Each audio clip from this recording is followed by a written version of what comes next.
Now, the work of the Lawyers Committee is made possible by support from this community, and we especially thank our primary sponsors, Morrison Foerster, Pillsbury, and Wilson Sonsini, for their support. Our first speaker, first up, Jim Brosnahan. Jim has tried 150 cases, and he's won 135 of them, including representing John Walker Lynn, who converted to Islam and traveled to Afghanistan and was tried as a terrorist. Back in 1968, Jim was head of Lawyers for Robert Kennedy and attended the first meeting of the San Francisco Lawyers Committee for Civil Rights. Tell us about it, Jim.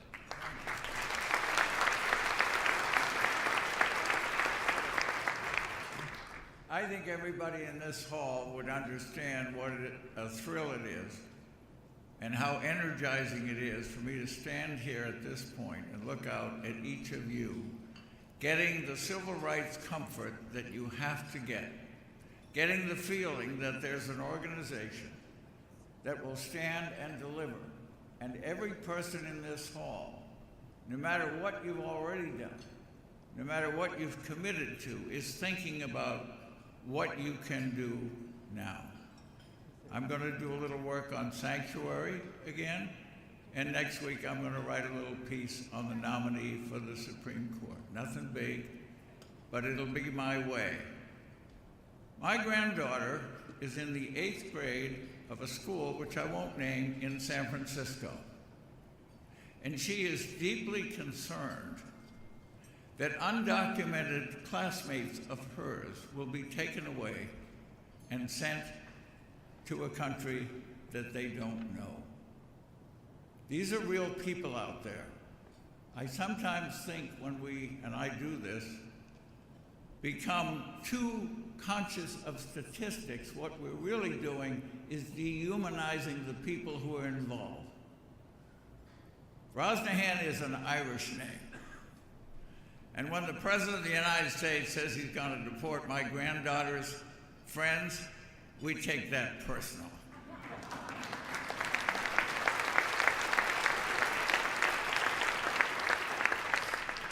In Dublin or Belfast, it's Katie bar the door. That means the fight is about to begin.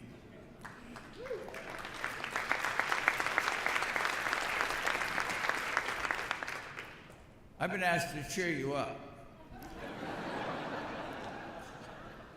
So I'm not going to talk about the president.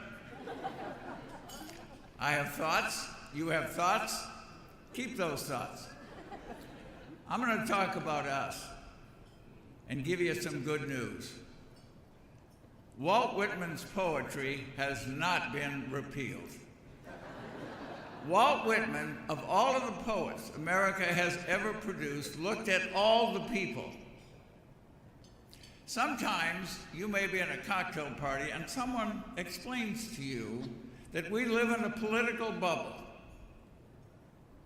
And the next time they do that, please, at my request, tell them that inside that bubble is the future of America. And if they doubt it, let them go to Silicon Valley and see what the future is. Let them walk in the Castro and reflect on the men and women who were there 30 years ago and say, what is possible for us to do? No, we're not going this way. We will present, the lawyers will answer the question that was raised at a meeting in October of 1968, what can lawyers do? And I know I'm talking to a group that are very busy. We're all busy. We have families, we have law practices, we have clients. We don't have time to save America. What? We can save America. In some ways, we are the soul of America. If that's hyperbole, it's been a good living for me, all right? I brought you 5 Americans, picked at random. I could have picked 50 or 500 or 5,000. These are just people that did things. They were busy, they have families, they don't have the time. But let me show you John Adams got on his horse, rode across the bridge, and up towards Lexington. He had a wonderful law practice. He was successful. Today, he'd be a super lawyer.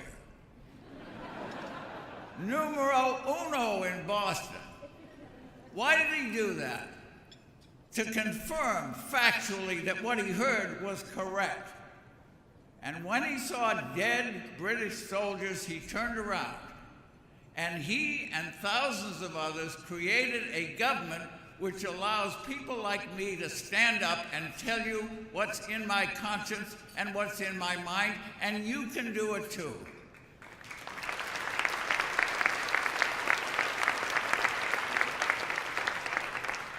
Imagine a man, a graduate of the Michigan Law School, with a graduate law degree from Harvard, who's in officer training in the Second World War and is told to go to a separate pool because he's black. And he said, no, I cannot do it. And they said, the other 5 will go. Why won't you go? Cecil Poole, later the U.S. Attorney in the Northern District of California, said they must do what they think is right, and I must do what I think is right. We must now, each of us, do what we think is right. No matter what the TV blares, we will do this as best we can. Joseph McCarthy took this country by the scruff of the neck. You had to be there. I know a few of you were. He frightened everybody. He looked for communists in the Department of Agriculture. And then he accused a young lawyer from Boston of being a communist because he was a member of the ACLU. And a lawyer, a senior partner in an old, somewhat stuffy law firm in Boston, came forward and leaned across the table on national television, and he said, have you no sense of decency, sir? Lawyers confront bad things. We do it every day.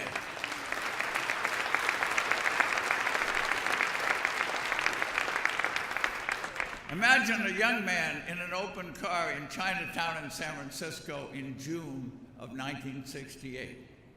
Imagine him talking about family, as only the Kennedys could talk about family. And imagine him talking about the poverty in this country and his desire to fix it. Imagine that. And nobody in that country that day understood the risk that he was undertaking better than he. He knew what he was doing. And then he went to Los Angeles, and then he was gone. He was a lawyer. He did all that.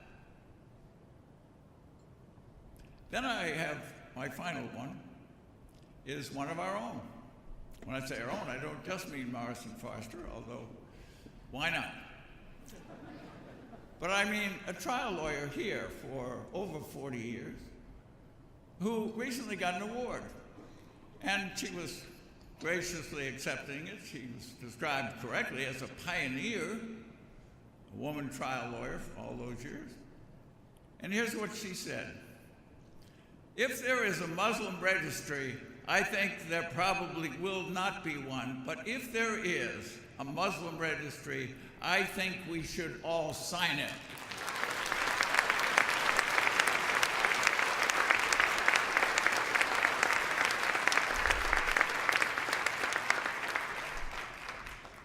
We're lawyers. Wait a minute. What does it say? Is it a false statement? No. We're going to sign it. They did that in Europe in the Second World War.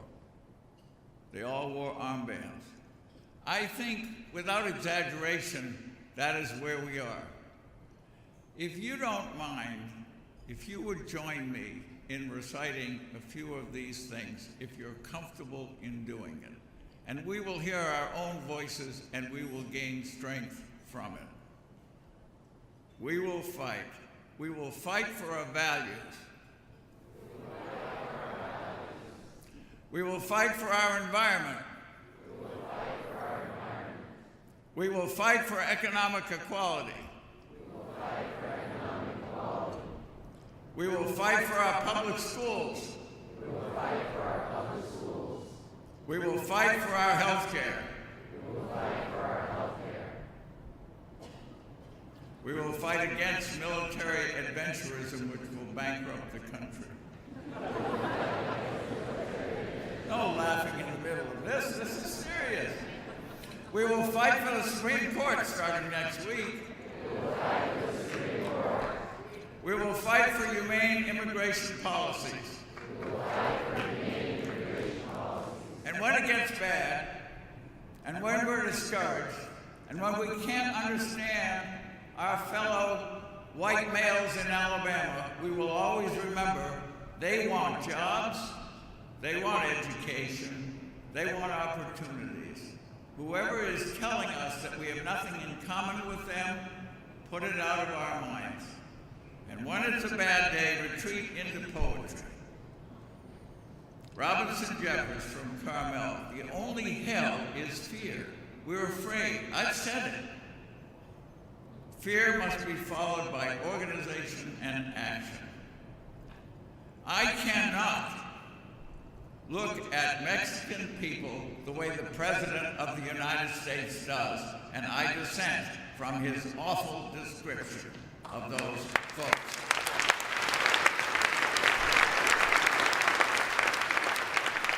We are your brothers. If they come and give you a problem, we'll be there. It is no idle statement. Understand. Sor Juana was the first great poet in the Americas, and she was just tremendous. And here's her poem, which I wish the President could hear specifically. Because if there is one thing that drives the devil up a tree, it's hearing of a woman who is smarter than he.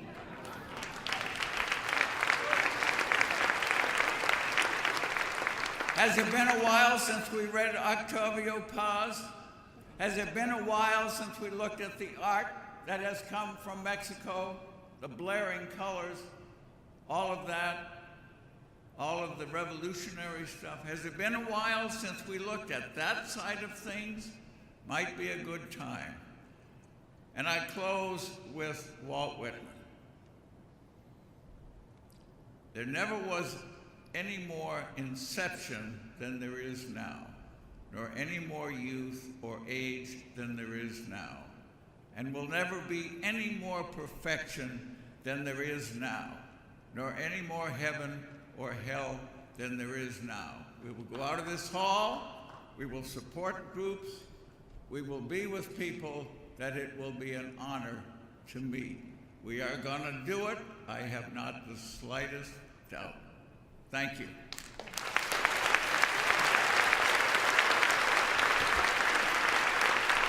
Thank you, Jim.